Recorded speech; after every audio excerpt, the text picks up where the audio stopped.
그 당시엔 제가 대학생이었으니까 네. 공부할 때나 이때는 다 이 기출문제나 아니면은 어디 수업이 좋더라라는 강의 평가가 지금은 이제 뭐 많은 서비스들이 생겼지만 그 당시엔 아름아름만 있었었고 그래서 이 정보들을 잘 순도 높은 정보들을 모아서 네. 이거를 전국 학생들한테 공개하면은 서울대 다니는 학생은 고려대학교 학생한테 그 정보가 의미가 없을 거 아니에요. 그래서 이거를 그 당시에 페이스북 페이지들을 학교별로 다 하나씩 만들었어요. 아, 페이스북을 만드셨구나, 네, 페이지를. 네, 지금은 인스타그램이지만 페이스북 네. 페이지들을 하나씩 다 만들어서 네. 그 학교의 강의 평가를 처음에 네이버 카페로 시작했거든요. 네. 네이버 카페나 이런 데 업로드 해주면 구글 폼 같은 걸로 받아서 업로드 해주면은 네. 초코에몽을 하나씩 줬어요. 초코 해몽을 줬다고요? 아, 그걸 받으려고 하는 사람이 있어요? 학생들 돈이 없으니까. 아, 그 당시에 강의 평가를 써주면 네. 우리 카페에 와서 페이지를 운영해가지고 그 학교 학생들을 모은 다음에 페이지들을 운영하는 거는 네. 사람들에게 도달하기 위한 방법이었었고 네. 그 다음에 페이지들에서는 어떤 실질적으로 데이터를 받는 게 어렵잖아요. 네. 그래서 그 사람들을 우리 네이버 카페로 링크를 연결해서 올 수 있게 한 다음에 네. 그 네이버 카페에 처음에 강의 평가나 기출문제 업로드 해주면은 초코에몽을 주겠다. 초코에몽을 주겠다. 라고 해서 50개 정도 강의 평가를 이제 학교별로 만들었어요. 그래서 네이버 카페에는 아주 훌륭한 시스템이 등업 신청이 있잖아요. 네. 그래서 등업 신청을 하려면은 네. 어떤 기여를 해야 되거든요. 네. 본인의 게시물을 적거나 댓글을 달거나 이런 걸 해야 되는데 그 초코에몽으로 확보한 강의 평가를 인질로 삼아서 이 강의 평가나 기출 문제를 보고 싶으면은 너도 게시글을 올려서 강의 평가 게시글을 올려서 등업을 해서 나머지들을 봐라라고 하면서 이 인질들로 더 많은 인질을 모으고 이걸로 학교별로 강의 평가가 100개, 200개 쌓이니까 그때부터는 이제 그 입소문이 나면서 쭉 들어오더라고요. 네. 아, 돈이 있었나요? 돈 없었죠. 그때 사기당해가지고 네. 신한은행 카드론 700만 원 이자율 16%짜리 내면서 아, 700만 원 카드론 받으셨어요? 네, 카드론 받아가지고 아, 그- 이거는 그냥 깡다구로 한 거네요, 이거는. 그건 깡다구로 네, 한 거죠. 알바해서 모아서 한 것도 아니고 그냥 긁어서. 맞아요. 와, 그거는 이제 그럼 페이지를 학교별로 운영한다 그랬을 때 창업했잖아요. 네. 혼자잖아요. 근데 컨텐츠는 어떻게 만든? 하루 종일 그냥 컨텐츠만 만든 거예요? 컨텐츠는 그 초코에몽으로 확보한 강의 평가들을 네. 그 학교 페이지에 올리면은 그리고 그 학교 타겟해서 아, 초코에몽. 그럼 초코에몽이랑 강의 평가랑 바꾼다는 건 어떻게 알렸어요, 그 학생들한테? 그 당시에 2015년에 페이스북에서 1km 타겟 마케팅이 처음 나왔거든요. 그래서 그 당시에는 불가능했던 방법이었는데 네. 그 시기부터 뭐 예를 들어 강원대학교라고 하면은 춘천에 대학생들 타겟 마케팅 할 수 있는 방법이 처음 생긴 거예요. 네, 그래서 네, 그걸로 우리가 되게 순도 높은 강의 평가들을 마케팅비 5,000원만 돌려도 네. 그 지역에 있는 학생들은 전부 다 이제 강원대 학생들일 거니까 그 학생들을 모을 수 있었었고 네. 처음엔 그쪽에 돈을 조금 썼어요. 근데 네. 어차피 처음 시작할 때는 학교들 2개, 3개로만 시작했으니까 네. 돈을 많이 쓰지도 않았는데 맨 처음 시작했던 학교가 광주에 있는 조선대학교라는 데였거든요. 근데 조대. 네, 조대. 근데 그 학교에서 우리가 운영한 지 한 달, 2달밖에 안 됐는데 유저들이 3,000명씩 들어오는 거예요. 근데 재학생이 한 5,000명, 6,000명밖에 안 되는데 그러니까 그 우리가 제공하는 강의 평가나 기출 문제가 우리가 만든 건 아니지만 그 모아줌으로써 가치가 생긴다는 거를 좀 증명했다고 생각했거든요. 그래서 그걸로 유저들을 모았고 근데 이게 엄청난 노가다예요. 지금은 뭐 클로드나 뭐 다양한 방법으로 자동화를 할 수 있지만 그때는 알바들을 모집해가지고 이제 하루에 그 강의평가 초코에몽으로 받은 거를 이제 페이스북 페이지에 옮겨내는 거를 하루에 막 2,000개씩 3,000개씩 올리는 거예요. 아, 그렇게 많이 들어왔어요? 네. 거의 초코에몽 큰 손이었네. 와, 씨, 에몽코인. 네. 이게 그 강의 평가가 또 올리면은 예를 들어 뭐 경영학 원론인데 어떤 교수님의 평이 좋으면은 그 게시글에다가 유저들이 이거 같이 듣자고 태그하면서 올리잖아요. 그래서 사람들이 스스로 바이럴 시키는 그 엔진이 되게 강했었었고 왜냐면은 애초에 같이 듣는 수업이니까. 그래서 그걸로 저희가 창업한 지 한 달, 2달 만에 금방 그 월 사용자가 3만 명, 4만 명, 그러면서 학교 늘리면서 5만 명, 뭐 10만 명, 20만 명, 30만 명까지 빠르게 늘었고요. 아직도 그 페이스북 페이지는 제 핸드폰 안에 85개 운영하던 게 아직도 있어요. 그건 뭐 어떻게 페이스북이 쇠퇴하면서. 네. 그러니까 뭐냐면 거기에 있는 사람들 타겟으로 너네 강의 평가 올려주면 초코에몽 드려요를 해가지고 맞아요. 컨텐츠를 수급을 해가지고 네. 그 그거를 페이지에다 올려서 또 다시 재생산시키고 영양시키고. 그 거기에서도 또 초코해몽 이벤트 해가지고 또 데려오고 맞아요. 또 재생산하고 또 초코해몽하고 초코해몽 그걸 하신 거네요. 네, 근데 이제 처음에만 초코해몽이 필요하고 네. 그 다음부터는 알아서 이 해요. 데이터를 보려면 내 강의 평가를 올려야 되는 거니까. 아, 등업을 해야 되니까. 등업을 해야 되니까. 네. 와, 대박이다. 와. 그래서 근데 그게 어찌 보면은 당근마켓 초기랑도 똑같아요. 어떤 네. 지역들을 활성화시키는 데 있어서 네. 중고거래 게시물을 올려야 되고 네. 그걸 하려면은 당근은 초기에 막 파리바게트 쿠폰이랑 이런 거 줬거든요. 근데 네. 그게 초코해몽이랑 그 종류만 다른 거지 본질적으로 네. 같거든요. 그래서 그 당시에 그 당근 팀이랑 초기 팀이랑 교류하면서 그런 팁들을 많이 주고받았죠. 저는 당근마켓 처음에 망할 줄 알았어요. 그래요. 왜냐면 처음에 제가 뭐 살려고 그랬는지 하여튼 중고나라 앱이 없던 때였어요. 네. 근데 그 어플리케이션 마켓에다가 중고나라를 쳤어요. 네. 왜 때문이었는지 모르겠는데 중고나라를 쳤는데 당근마켓이 뜨는 거예요. 그래서 이 중고나라 짝퉁 같은 거네. 그래서 깔아서 들어가 봤어요. 네. 물건이 없어. 네, 거래도 안 되고. 아무 거래도 없고 그래서 아유 이거 완전 그거네. 사기네. 사기네. 사기 앱이네.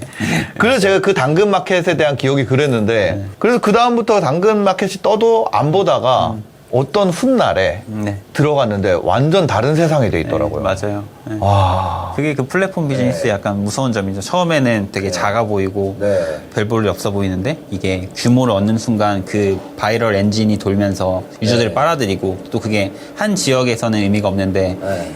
여러 지역에서 생기면은 그게 전국 단위의 서비스가 되는 거잖아요. 네. 근데 저희도 그 당시에 모델 캠퍼스도 비슷했어요. 그 한 대학교에서 했을 때는 그냥 대학생들의 창업 동아리 느낌이었는데 네. 이게 이제 우리 서비스를 보는 사람이 수십만 명이 되니까 네. 학생들에게 광고하고 싶은 회사들 네. 많거든요. 네. 근데 제일 객단가가 높은 곳이 교정하는 곳, 치과, 스마일 라식 이런 라식 라섹하는 안과들. 졸업생들을 많이 하니까. 네, 맞아요. 그래서 그런 사람들이 대부분 다 이제 20살 언저리 때 그 교정이나 예. 라식을 하거든요. 그래서 그걸 보면서 아, 여기에 광고를 하면은 객단가가 아주 좋겠다라고 생각해서 병원 마케터들이 활동하는 네이버 카페에 제가 침투해서 네. 거기다가 이제 그런 글을 올렸어요. 아, 우리는 대학생들 뭐 몇만 명이 보는 서비스인데 네.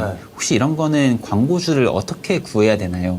사실 치과나 안과가 우리 타겟인 거 알고 있었지만 네. 그랬더니 이제 그들이 엄청나게 댓글이 달리면서 우리 만나달라 하더라고요. 근데 제가 안과나 치과를 가서 영업하면은 그 영업력이 떨어지잖아요. 네, 근데 그죠. 그때 제 느낌은 어찌 보면 좀 순수하게 보이는 수만 명의 커뮤니티 운영자의 포지셔닝으로 가서 네. 마케터들이 달라붙게 만들고 그들 사이에 비딩을 받으면서 제일 높은 광고 단가와 또 좋은 교정 상품. 딴 데선 500만 원에 하는데 우리는 300만 원에 해줄게라는 곳들이랑 계약해서 그걸로 이제 저희 서비스에 들어온 사람들을 연결시켜주면서 매출을 많이 냈죠. 저 궁금한 게 그러면 카페에 사람을 모은 것까지 이해가 됐어요. 왜냐면 등업 시스템도 있고 뭐 하고 한단 말이에요. 아까 전에 중고나라 얘기도 했지만 많은 이 네이버 카페 기반의 비즈니스들이 자생적인 비즈니스로 넘어오기가 뭐 앱이라든지 자사 홈페이지라든지 여기로 넘기는 게 굉장히 어렵잖아요. 맞아요. 그럼 모델 캠퍼스 같은 경우는 이제 MAU나 이런 거를 하고 투자를 받기 위해서는 투자자들한테 그런 요청이 있었을 밖에 없었을 것 같거든요. 네. 그럼 그 과정을 성공적으로 해냈나요? 아니면 카페 상태에서 매각이 된 건가요? 아니면 어떻게 됐나요? 네이버 카페 운영을 하다가 몇만 명의 유저가 생기고 이제 모델 캠퍼스 서비스를 만들면서 개발자도 고용하고 했거든요. 네네. 그러면서 이제 유저들을 그쪽으로 이제 이관시키는데 기술적으로는 성공했는데 지금 돌이켜 보면은 그냥 네이버 카페 쓰면은 네이버 아이디 써서 회원 가입도 안 해도 되고 그걸로 이제 유저들 모으는 게 훨씬 더 난이도가 쉬웠는데 우리가 사실은 괜한 일을 한 게 아닌가 싶은 생각도 지금 돌이켜보면 들어요. 그 안에서 사실 광고나 이런 것들 할 때도 네이버 카페로 했었어도 더 충분했을 텐데 그 당시에 어떤 스타트업 병 같은 게 걸렸었던 거죠. 네, 그래서 우리 자체 서비스를 만들어야 돼. 이런 게 있었고 물론 이제 당근마켓 같은 경우는 지역 인증이 있고 또 채팅이 필요하고 이런 뭐 토스 같은 경우에는 간편 송금이 필요하고 이런 경우에는 무조건 자체 서비스가 있어야 된다고 생각하거든요. 네네. 근데 제가 했었던 그런 낮은 단계의 사업은 사실은 네이버 카페로 했었으면은 훨씬 더 돈을 많이 벌고 더 쉬웠겠다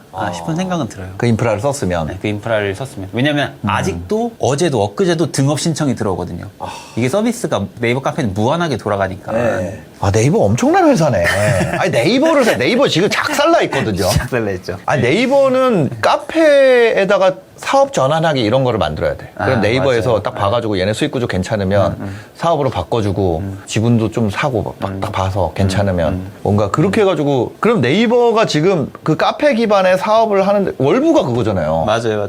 월부는 근데 거기를 옮기려고 하잖아요, 지금. 그죠? 그것도 이제 과연 그게 베스트한 전략인가는 다시 한번 생각해 볼 필요가 있는 거죠. 아, 카페를 계속 키우고 그래도 되는데. 그게 결국 월부 입장이든 모두의 캠퍼스 입장이든 유저들을 전환시켜야 의미가 있는 건데 그 전환 난이도가 엄청 많이 차이가 나는 것 같아요. 뭐 네이버 카페든 아니면 네이버 카페가 아니라 더 그냥 카카오톡 알림톡이든 그런 거는 그냥 동의 한 번 아니면은 그냥 네이버로 로그인 한 번이면은 되는데 내가 여기 들어가서 뭐 핸드폰 인증하고 뭐 하고 하면서 고난의 과정을 거쳐서 서비스 가입했는데 화면에 또 UX나 UI는 다 유저 입장에서 다시 학습해야 되고 이게 너무 어렵잖아요. 근데 대부분의 스타트업들은 그래도 본인만의 무언가를 하려고 한다.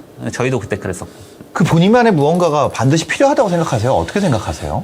왜냐면 이제는 그 사업을 엑시트를 하고 어떤 투자자의 입장인 거잖아요. 투자자의 입장에서 볼 때 어떤 곳이 카페 기반의 비즈니스를 하고 있어요. 그럼 이거를 자체 서비스로 전환을 시킬 것인가? 예를 들면 더 스마트 스토어를 하고 있어요. 그거를 너무 잘 키우고 있고 네이버 트래픽도 잘 먹고 있어요. 그럼 너네 자사몰 무조건 필수적으로 만들어야 돼. 어떤 브랜드에 대해서.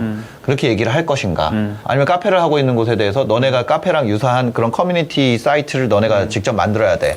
라고 할 것인가? 아니면 그것을 더 성장을 너네가 여기서 뭐 몇만 명 될 때까지는 그냥 만들지 마.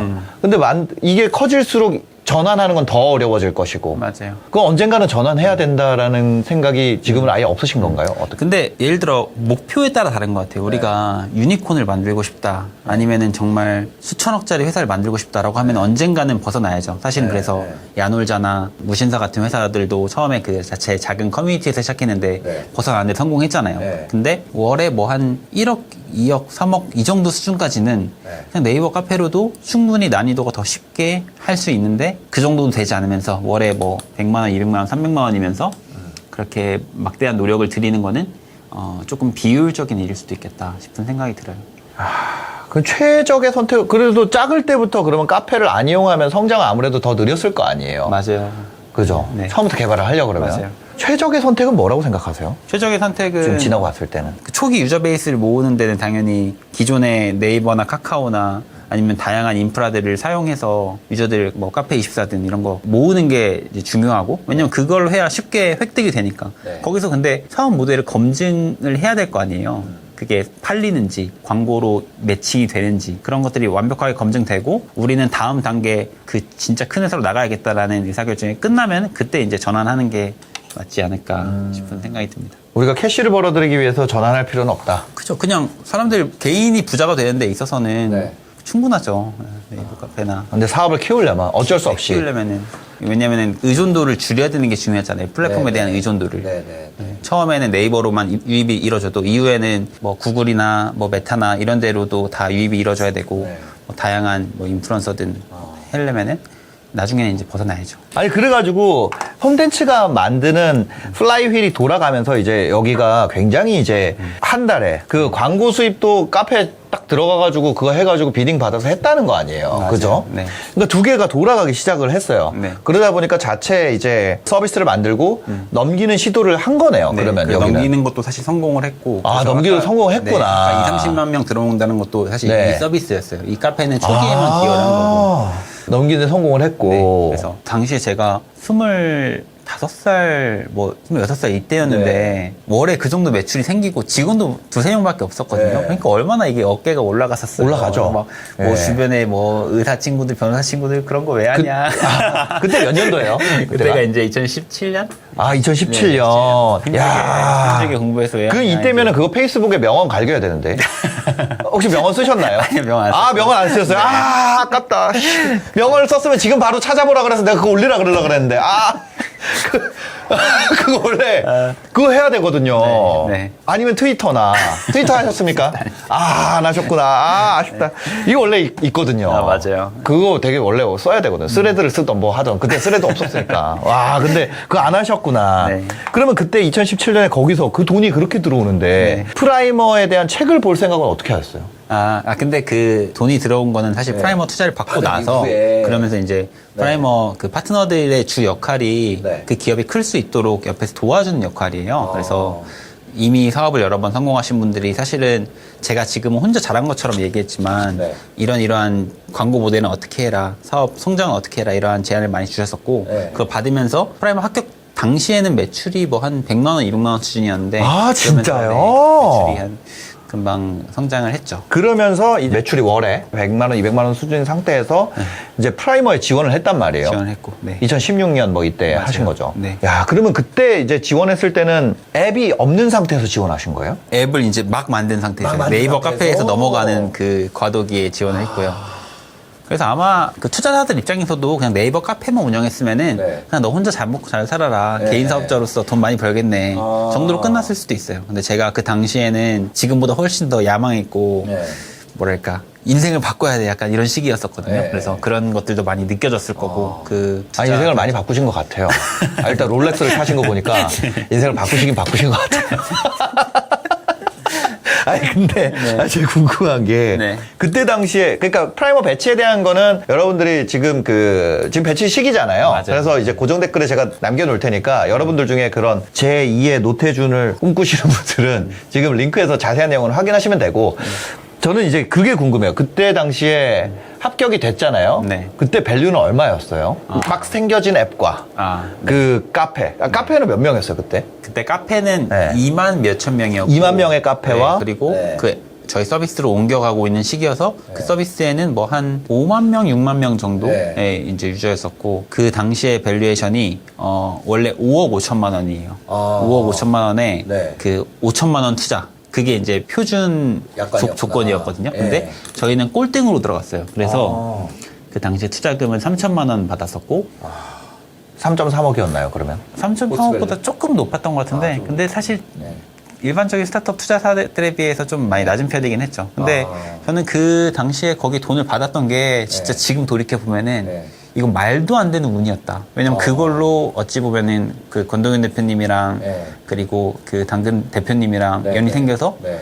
제가 혼자 있었으면은 찔끔하다가 망가졌을 거거든요. 네. 근데 어쨌든 그 사람들과의 연으로 지금 프라이머 파트너도 하고 있는 거고 맞네. 당근도 갔었고 그거 정말 투자금이고 지분이고 아까워서 뭐 안 했었으면 진짜 내 인생 큰일이었겠다. 또 그 딱지가 붙잖아요.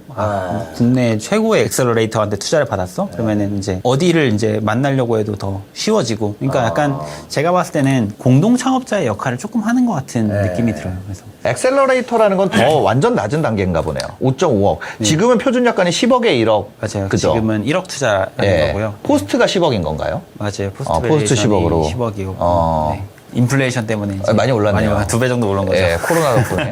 기준이라는 거는 아무래도 이렇게 작은 회사 같은 경우는 재무적 기준이나 이런 걸 세우기 어려우니까 맞아요. 아무래도 그 사람을 많이 보겠네. 사람과 이 사업 분야의 성장성이나 이런 것들. 맞아요. 그래서 저희도 보면은 네. 지금 투자하는 회사들이 큰 회사 된 경우가 많이 있잖아요. 네. 근데 대부분 다 사업 아이템이 많이 바뀐 경우가 많아요. 물론 아, 이제 처음 했던 게 아니라. 그러니까 처음에 했던 그 네. 아주 본질적인 거는 살아 있다고 하더라도 네. 지금 뭐 돈 벌고 있는 거나 아니면은 주 사업 전략이나 이런 것들은 좀 더 유연하게 확장되거나 변경되는 경우가 많고 네. 창업 첫날의 아이템으로 지금 그대로 하고 있는 경우는 사실은 이제 많지 않은 것 같아요. 그래서 사업이 중요한 거죠. 이 기업가가 성장하고 이 사업을 확장해 나가면서 뛰는 게 중요한 것 같습니다. 그러면 이제 그렇게 해서 투자를 받았습니다. 그때 당시만 해도 어떻게 보면 작은 서비스였어요. 그래서 조언을 받고 해서 이제 7천만 원, 거의 1억 가까이 월에 맞죠? 그 매출을 만들 수 있는 단계까지 성장을 빵 했단 말이에요. 들어와서. 네.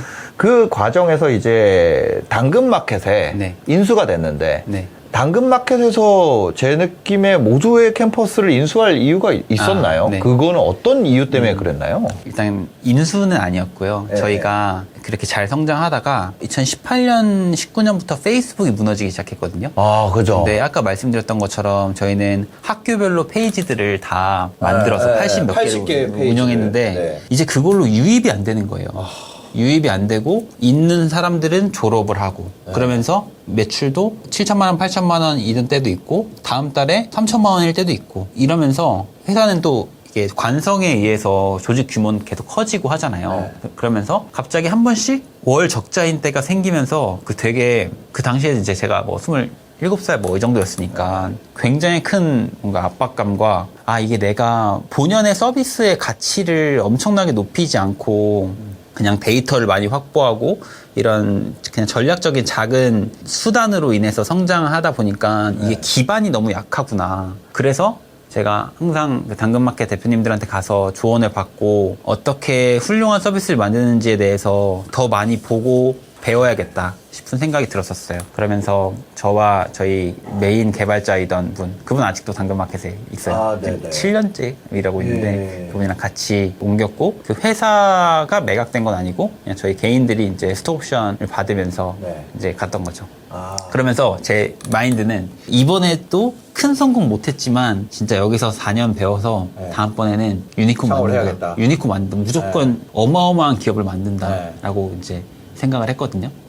근데 이제 제가 당근에서 이제 3년 반, 4년 동안 느낀 거는 사람의 주어진 탤런트가 저는 그 정도 기업을 만들 정도의 장인 정신과 어떤 서비스에 집중하고 고객에 집중하면서 다른 소음에 휘둘리지 않으면서 하나에 집중하는 역량이 많이 떨어지는구나를 오히려 당근마켓 대표님들이랑 엄청 많이 일했을 거잖아요. 그래서 많이 배웠었고 오히려 저는 되게 다양한 서비스를 그냥 시작하는 것들을 되게 좋아하는구나. 딱 0에서 1까지만. 근데 1에서 100까지 가는 건 사실 관심도가 확 떨어지거든요. 그래서 이 0에서 1을 만드는 데만 집중하면서 살면 좋겠다라는 생각을 당근마켓에 있으면서 많이 했죠. 근데 창업가는 그렇게 살 수 없거든요. 그렇게 살면은 되게 허접한 창업가가 되겠죠. 창업은 그쵸. 키워야 되니까. 비즈니스 PT 하다가 부동산 PT도 하고 뭐도 하고 하면은 그저 그런 서비스가 될 거잖아요. 맞아요. 갑자기. 그리고 그 전에 유저들은 다 붕 뜨죠. 맞아요. 왜? 뭐야? 직원들은 뭐야? 이제 이렇게 되니까. 제 성향이 좀 그랬던 것 같고 또 그러면서 당근이 말도 안 되게 빠르게 성장했거든요. 그래서 제가 갔을 때 월간 활성 사용자 수가 뭐 한 50만 명, 100만 명 이 정도 수준이었는데 다음 달에 200만 명이 되고 다음 달에 300만 명이 되고 코로나 시기가 이제 겹쳤거든요. 그래서 한 2주, 3주 만에 회사를 가면은 그 층 전체는 모르는 사람이에요. 그러니까 너무 채용도 빠르고 성장도 빠르고 이게 왜 이렇게 성장하는지는 사실은 만드는 사람조차도 몰라요. 그냥 크니까 크는 거지. 진짜 어마어마한 성장을 이제 경험하면서 태풍의 눈에 있는 게 중요하구나. 이 파도의 중심에 있는 서비스 혹은 그런 환경에 있는 게 진짜 중요하구나를 많이 알게 됐고 당근마켓은 그 태풍의 눈에 있었네요. 그 태풍이 눈에 있었죠. 매일 몇 %씩 성장하고 회사도 이제 제가 10명 좀 넘을 때 들어갔는데 나올 때 500명이었거든요. 그러니까 이게 3년 만에 좋은 거죠. 저 입장에서는 굉장히 좋았죠. 굉장히 그래서 좋은 거죠. 제가 어찌 보면은 제가 잘해서가 아니라 회사가 크면서 굶어 죽을 염려가 좀 사라졌잖아요. 그러면서 다시 한번 좀 저를 돌아보게 된 거예요. 내가 진짜 하고 싶은 게 창업이 맞나? 아니면 그냥 현실 상황을 타개하기 위한 방법으로 창업을 생각했던 건가? 진짜 창업하면 또 행복할까를 보니까 아까 말씀드렸던 것처럼 저는 다양한 서비스에서 0에서 1까지 가는 걸 보고 오히려 그쪽에 재능이 있는 것 같고 그래서 이걸 이제 오히려 스타트업 벤처 투자를 하는 게 더 잘 맞겠다 싶었던 거죠. 야, 아니 그 페이스북 페이지가 망하면서 그 서비스 자체가 위태로워진 사실은 굉장히 지금 유튜브 기반의 어떤 사업을 하는 분한테 주는 시사점이 분명히 있는 것 같아요. 왜냐하면 내 채널의 망함이 내 사업의 망함이 되면 안 되거든요. 맞아요. 역설적으로 저희는 이제 비즈니스 PT라는 사업을 하고 있는데 저로 인해서 트래픽 만드는 거를 최선을 다하죠. 최선을 다하는데 최선을 다하고 있음에도 그 비중이 줄어드는 거예요. 그러니까 억지로 줄이는 거 의미가 없고 내가 최선을 다하고 있는 값이 예를 들어서 뭐 100이라고 하면 그 100이 다른 게 늘어남으로써 이게 98, 95 뭐 이렇게 쭉쭉 줄어들어서 50 이하까지 줄어들게 만들고 그게 11, 2가 됐을 때 그 전에 100이었던 게 1이 돼버린 거잖아요. 맞아요. 그럼 나는 100배 성장한 건데 이 회사는 100배 성장한 건데 난 처음에만 기여를 했지만 맞아요.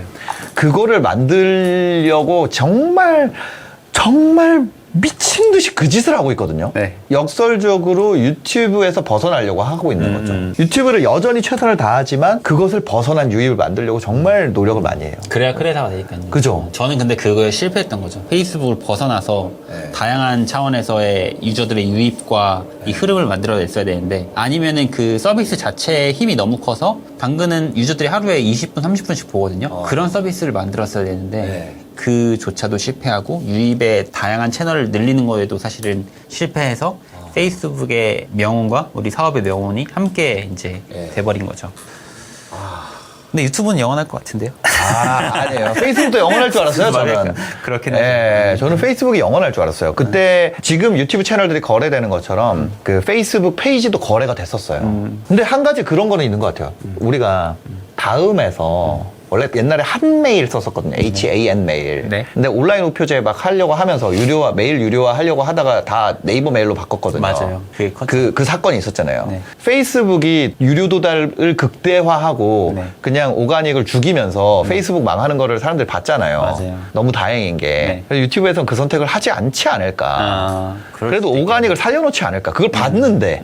그래서 뭐 거기서 메타가 배우고 인스타그램은 오가닉을 더 극대화하는 그죠, 방향으로 가는 걸 그죠. 수도 있고요. 그래서 인스타그램 같은 경우는 지금 그거를 안 하잖아요. 이 정도면은 원래 메타에서 했던 짓이면은 인스타그램 유료로 광고 안 돌리면 도달 안 되는 그 페이지가 와야 되는데 네. 안 오고 있어요. 오가닉을 또 살려줘. 갑자기 올해 또 살려주고 오히려 그 플랫폼 안에 있는 오가닉 컨텐츠의 형태를 다양화하는데 더 신경을 쓰지. 예를 들면 뭐 이번엔 캐러셀을 민다, 이번에는 뭐 릴스를 민다, 이번엔 스토리로 올려야 민다, 뭐 그거를 살리는데 라이브를 민다, 뭐 이것들을 하지. 돈을 내야지 너네 이거 할 거야. 이거를 안 하더라고요. 그래서 어쩌면 페이스북이 죽었던 것보다 조금 더 이게 길 수 있겠다. 서비스에 이게 아니면 맞아요. 정말 오래 갈 수도 있겠죠. 사실 유튜브나 인스타그램은 그 사실 서비스 자체의 본질 가치가 그 재밌는 컨텐츠가 많은 거니까 그거를 잘 살리고 있는 것 같아요. 그거는 오가닉을 더 비중을 줘야지만 더 좋은 의미가 컨텐츠가 많이 이 플랫폼 내에서 돌아다니니까.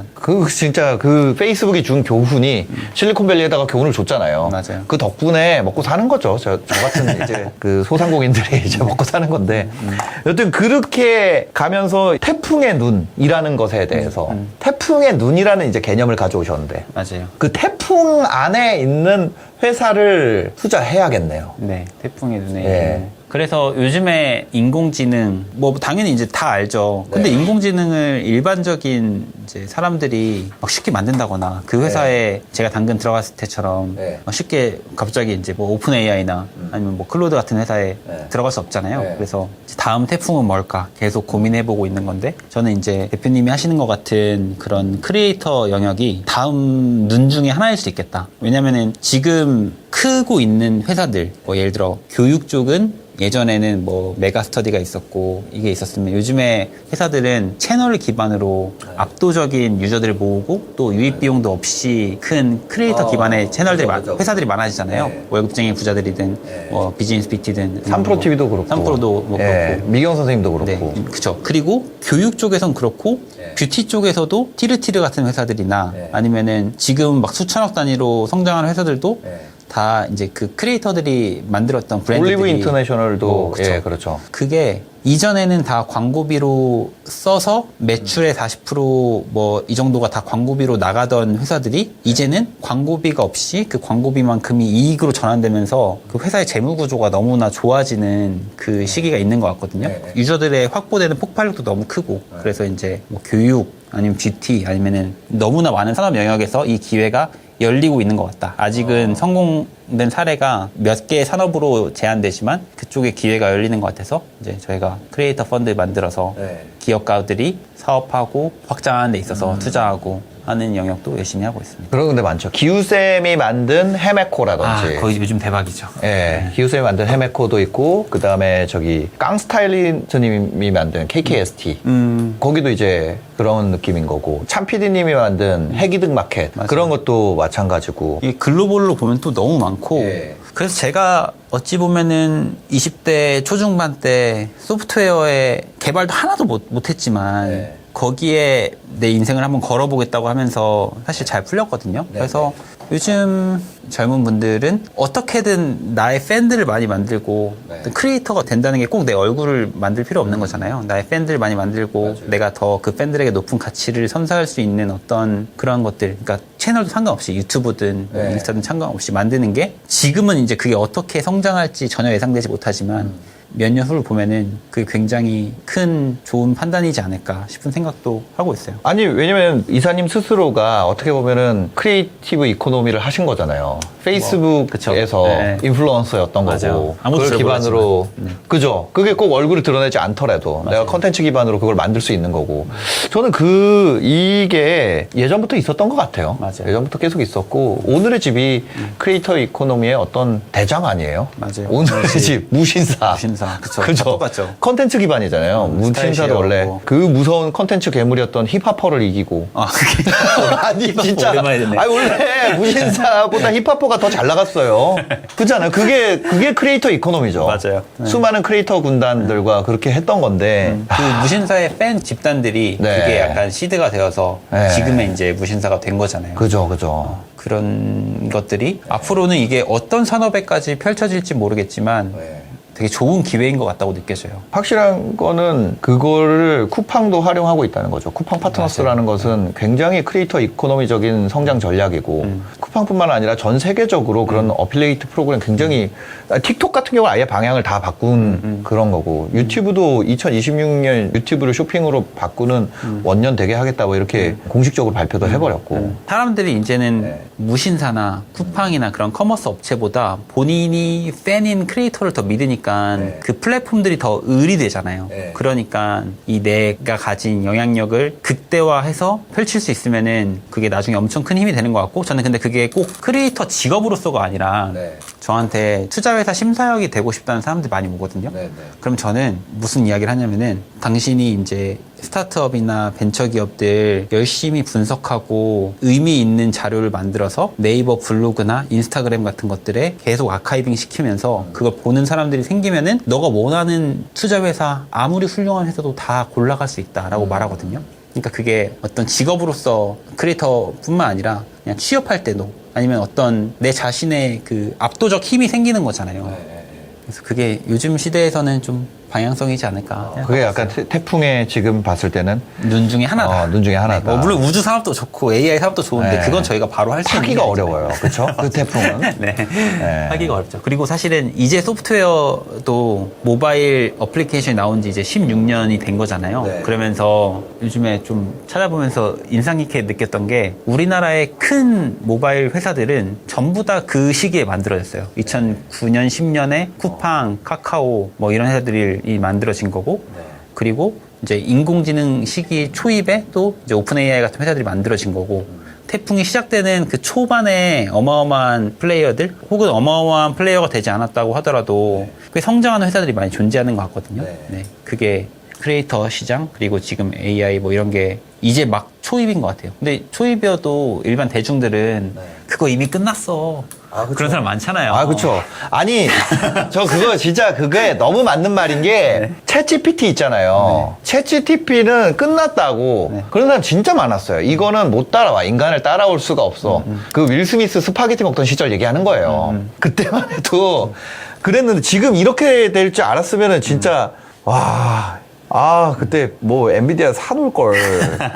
다 끝났다 그랬어요. 그 당시를 살아가고 있으면 그게 사실 초입인지 이제 끝나는 건지 잘 판단이 안 되는데 제 생각에는 이제 크리에이터 이코노미는 이제 뭐 공동구매 거래량이 이제 홈쇼핑을 넘어가고 아니면 이제 이 규모 자체가 너무나 막대하게 커져가고 있잖아요. 그래서 저는 이게 어찌 보면 시작인 것 같고 거대 공룡들 뭐 쿠팡이나 이런 거래까지 넘볼 수 있는 상황도 올 수도 있지 않을까 싶은 생각이 좀 듭니다. 그쵸. 쉽진 않겠지만. 올 수 있지 않을까요? 쉽지 않겠지만. 네.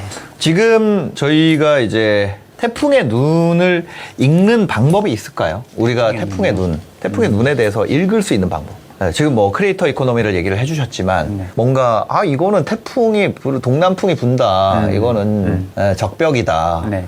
그거를 느낄 수 있는 제가 그 당근에 합류했을 때 예시를 들면 좀 좋을 것 같은데